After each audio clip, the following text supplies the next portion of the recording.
Hello, my friends, and welcome back. Thank you very much for being with me again today. So predictable, so predictable. Earlier today, I made a video on an article stating that the Russians will view all the ships going to Ukraine in the Black Sea as potentially bringing military or weapon cargo, arms cargoes.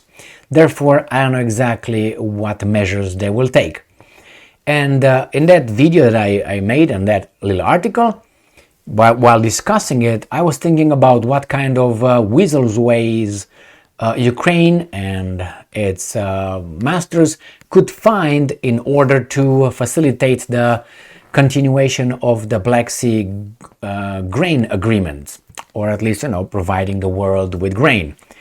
And because the Ukrainians said, well, you Russia are out, we're going to continue. I was thinking, how in the hell are you going to continue? So I came with two options. And those options are right here in two different articles. One, I mentioned, maybe they will have escorts. So military vessels that they will escort the grain vessels, or the vessels that they will kind of come to, let's say, to Odessa, load the grain and then come back. And I said maybe they will go not straight by the Black Sea, straight down from the Odessa. Let's go straight south to the Bosphorus Straits or the Dardanelles, and I will show you a map. But on the contrary, they will probably go around the coast, the western coast of the Black Sea, by Romania, by Bulgaria, and go to Dardanelles, Bosphorus, Dardanelles. Let me show you. This was the article I made, the video I made earlier today, which I said Russia threatens all ships in Black Sea will be considered potential carriers of military cargo. This is, I was discussing what's going on over there with the Russians, and I said this could be the options. Here is the Black Sea. So this is the Black Sea. Here is how Russia it used to be. This is the Crimean Peninsula. Here is, I'm going to show you another map. This is Ukraine, how it used to be. Moldova, Romania right here. Bulgaria right here. Turkey right here. This is the Bosphorus Straits. And then is Dardanelles. So all the incoming vessels, they come from the Atlantic. They go into the Mediterranean and then go through here. Sea of Marmara Sea. And then go in here. So I thought they were not going to go straight here to Odessa. Right here straight. They're probably going to go peek,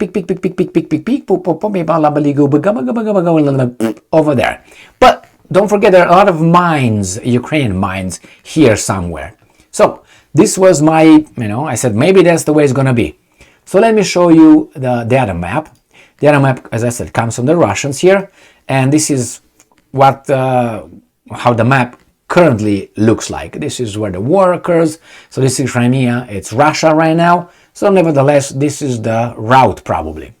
Let's go to the first article. Ukrainska Pravda. Danilov, this intelligent-looking guy.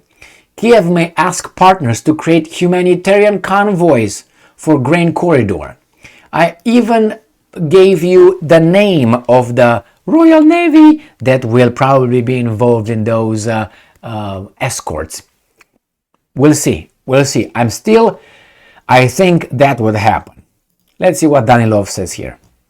Ukraine is considering asking its partners, there's no partners, there's only masters and, the opposite, and the UN to set up humanitarian convoys for the grain corridor. Danilov, it is extremely important for us to keep our infrastructure on the Black Sea operational and untouched. We are doing everything in our power to ensure that this happens, to ensure that everything is protected.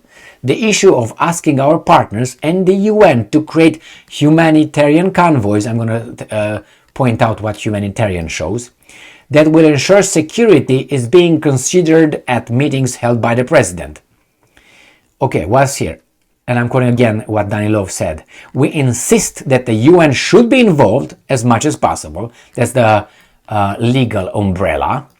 One option is to create humanitarian convoys that should proceed under the protection of appropriate weaponry right here. That means navies, that means warships. Right here, this weasel. Well, only logical what he wants. I don't blame him. I don't like him because I have a history with his statements. And the other article coming from the New Voice of Ukraine, again today, the 19th of July 2023. Ukraine to create alternative route for grain exports via Romanian territorial waters. Chizo Pits, right here. Romanian territorial waters. And then probably from here they either go straight or we're going to use Bulgarian territorial waters, saying that, hey, you can't hit us here because if you hit us here, that is a NATO territory. So therefore, we will come and hit you. Well, I don't think NATO is that dumb. Just to, they could be crooked, but not dumb. Following Russia's withdrawal from the grain deal, Ukraine is creating a temporary route for food exports through the Black Sea via Romania territorial waters. Reuters reported on July 19, citing an official letter from Ukraine to the UN International Maritime Organization. And I'm quoting, its goal is to facilitate the unblocking of international shipping in the northwestern part of the Black Sea, Reuters said. And further, the route, according to media reports, will pass through Romania's territorial waters, an exclusive maritime economic zone. Hey, Romania, maybe you're going to find yourself at war with Russia. Are you happy about it? The Americans are going to protect you. Something that you were barking since 1990. And before that, anyway. So, what do you think, my friends? Let's go back to this map. What do you think? Is this viable?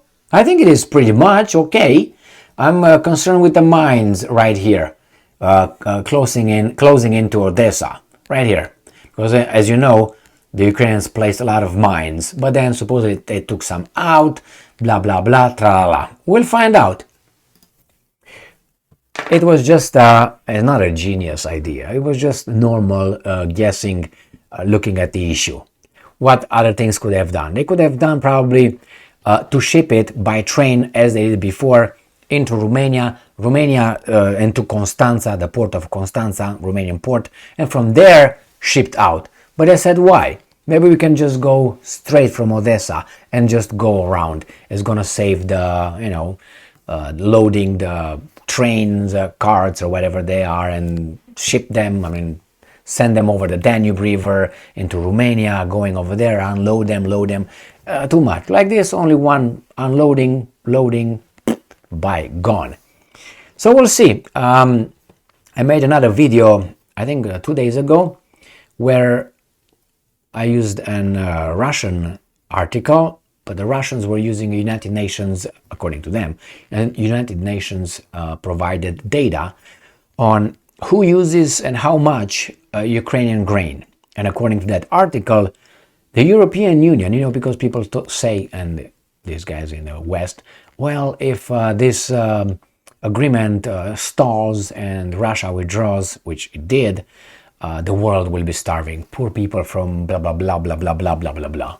To find out, according to that data that was provided by, I think it was Russia Today or Sputnik, but with the data supposedly coming from United Nations, the European Union was getting 38% of all the grain coming from Ukraine. Not Africa or whatever they might think. No. The European Union, 38%. Then it was Turkey, 30%. And then it was China, about 20%. And as they called it in that article, the Global South, 2%. So when you hear, oh my God, the world will be starving, it's not the world. It's going to be the European Union and others. But anyway, they're people too, right? Right. So we'll find out if the Europeans will stick their neck in this one. Remember, Poland is going to close its borders for the Ukrainian grain. Not good. European countries also placed on kind of an embargo on Ukrainian grain. First they said, oh, the Ukrainians use a certain kind of fertilizer, it's banned in the European Union. And then I said, well, no, but they come at a dumping price.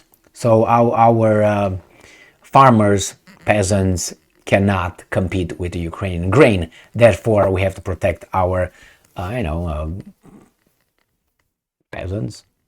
agrarian society, or they call it, farmers, and they stopped. And it's a big fight right now between Poland and Ukraine that I will cover in another video. Thank you very much because of that. Thank you very much for being with me again today. Stay strong, stay smart, look for the truth, and be just.